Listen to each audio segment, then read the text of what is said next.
Sunt concentrat, scriu versurile când iar alții dau din cap. Unii mă plac, alții deloc, n-am ce să fac. Fac doar ce vreau, așa că eu vreau să fac rap. Iar le-am schimbat, sunt concentrat, scriu versurile când iar alții dau din cap. Unii mă plac, alții deloc, n-am ce să fac. Fac doar ce vreau, așa că eu vreau să fac rap.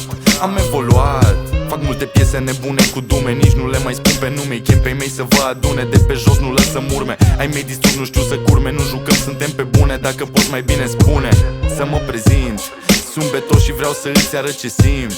Asta e prima strofă și merg pe instinct. Sunt chill de fel, dar de acum trebuie să mă agit. Ce auzi e hit, că din Hunedoara deloc. Cu rimele eu mă joc, puțin MC dar pe stoc, pe care să-i mai provoc. Panciul e tare, e foc, nu te amăgi, te rog. Timp ție nu îți ia loc, este muncă, nu noroc. Ego rap pe vinil, hai poate facem un deal. Ăsta e nou meu stil, refrenul sparge e pil.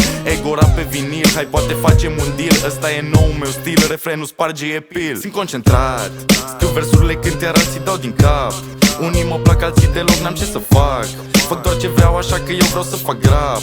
Iar le-am schimbat, sunt concentrat, scriu versurile când iar alții dau din cap. Unii mă plac, alții deloc, n-am ce să fac.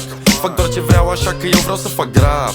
Am evoluat, este vorba de principii, iar eu nu mai dau în spate. Toți o văd o competiție, nu există unitate. Unii își mai dau și coate, provocăm în sinceritate. Dar eu am ieșit din umbră să-i trezesc la realitate. Încerc să le deschid ochii în hip-hop, să nu o leag. De asta înainte de orice eu rămân concentrat. Încerc să le deschid ochii în hip-hop, să nu o leag. De asta înainte de orice eu rămân concentrat. Că-s concentrat, scriu versurile când iar alții dau din cap.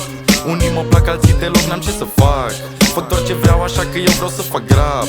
Iar le-am schimbat, sunt concentrat, scriu versurile când iar alții dau din cap. Unii mă plac, alții deloc, n-am ce să fac. Fac doar ce vreau, așa că eu vreau să fac rap. Am evoluat, sunt concentrat,